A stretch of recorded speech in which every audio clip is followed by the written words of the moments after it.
দর্শক, সারা দেশের সঙ্গে পাল্লা দিয়ে রাজধানীতেও প্রতিনিয়ত বাড়ছে ডেঙ্গু রোগীর সংখ্যা। ডেঙ্গু প্রতিরোধে সাধারণ মানুষের প্রস্তুতির খবর জানাতে এই মুহূর্তে যাত্রাবাড়ি এলাকা থেকে যুক্ত হচ্ছেন সহকর্মী আবদুল্লাহ খান মুন্না। মুন্না, রাজধানীর মধ্যে যাত্রাবাড়ি এলাকায় ডেঙ্গুর প্রকোপ বেশি, যেমনটা আমরা জানাচ্ছিলাম। আপনি কোথায় আছেন এই মুহূর্তে? ডেঙ্গু প্রতিরোধে কি ব্যবস্থা নেওয়া হয়েছে যথাযথ কর্তৃপক্ষ? মানুষের মধ্যে সচেতনতা কেমন দেখছেন, জানাবেন।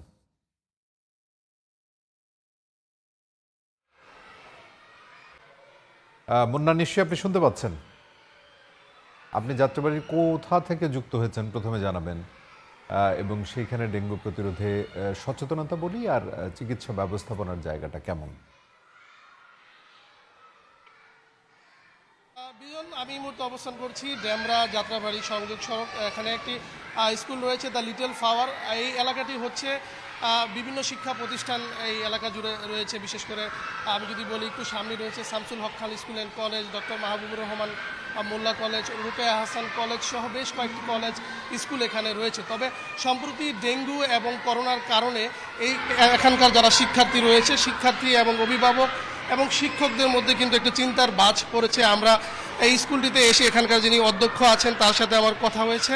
তিনি যেটি বলছেন যে এর আগে করোনা মহামারীর সময় শিক্ষা ব্যবস্থা কিন্তু যথেষ্ট পরিমাণ ক্ষতিগ্রস্ত হয়েছিল, যার কারণে শিক্ষার যে স্বাভাবিক যে পাঠদান কার্যক্রম, সেই কার্যক্রম কিন্তু ব্যাহত হয়েছিল। তো যেহেতু জুন জুলাই আগস্ট একটি পিক আওয়ার, এই সময়টাতে ডেঙ্গু এবং করোনা সব কিছুই বেড়ে যায়। তো এই সময়টাতে কিভাবে এই রোগটাকে প্রতিরোধ করা যায় সেই বিষয়টি কিন্তু তারা লক্ষ্য রাখছেন। আপনারা দেখছেন যে স্বাভাবিক যে কার্যক্রম রয়েছে পাঠদান কর্মসূচি, এই কর্মসূচিতে কিন্তু ছাত্রছাত্রীরা মাস্ক পরিধান করছেন এবং নির্দিষ্ট পরিমাণ যেই দূরত্ব, সেই দূরত্ব বজায় রেখে তারা কাজ করছে। এদিকে প্রতিষ্ঠানের যিনি প্রধান শিক্ষক এবং অন্যান্য শিক্ষকরা রয়েছে, সেই শিক্ষকরা কিন্তু নিজ দায়িত্বে ফগার মেশিনের ব্যবহার করে মশক নিধন কার্যক্রম করছেন। এবং সকালের দিকে যখন এই শিক্ষা কার্যক্রম শুরু হয়, তখন যেটা ওনারা করে থাকেন, ফ্যান যারা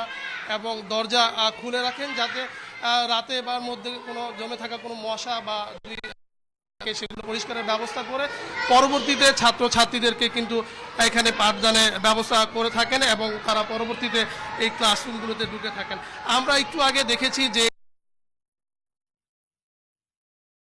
এখানকার ডেঙ্গু সংক্রমণ রোগীর সংখ্যা কিন্তু বৃদ্ধি পেয়েছে। গতকাল আমরা জেনারেল হাসপাতালে গেলাম, সেখানে আমরা দেখেছি যে এই বিশেষ করে রায়েরবাগ, যাত্রাবাড়ি এবং মুগদা এলাকার রোগীর সংখ্যা কিন্তু দিন দিন বৃদ্ধি পাচ্ছে।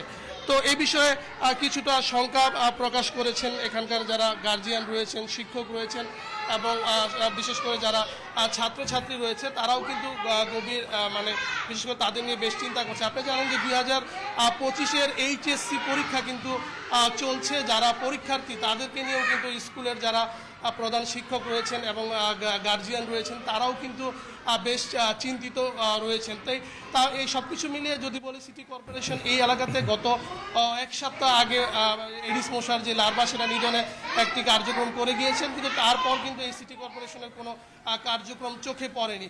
তো সেক্ষেত্রে স্কুল কর্তৃপক্ষ এবং যারা শিক্ষক এবং যারা স্কুলের কর্তা ব্যক্তি রয়েছেন, তারা নিজ উদ্যোগে ফগার মেশিন এবং স্কুলের বাইরেই গার্জিয়ানরা অবস্থান করছেন, তাদেরকেও কিন্তু এই বিষয়ে সচেতনতা তৈরি করে দিচ্ছেন। বিশেষ করে যেন নির্দিষ্ট দূরত্ব সবাই মেনে চলে, বিশেষ করে কোভিড এবং ডেঙ্গুর যে স্বাস্থ্যবিধি রয়েছে, সেই স্বাস্থ্যবিধি যেন মেনে তারা চলেন, সে বিষয়ে বিশেষ নির্দেশনা দিয়েছেন স্কুল কর্তৃপক্ষ।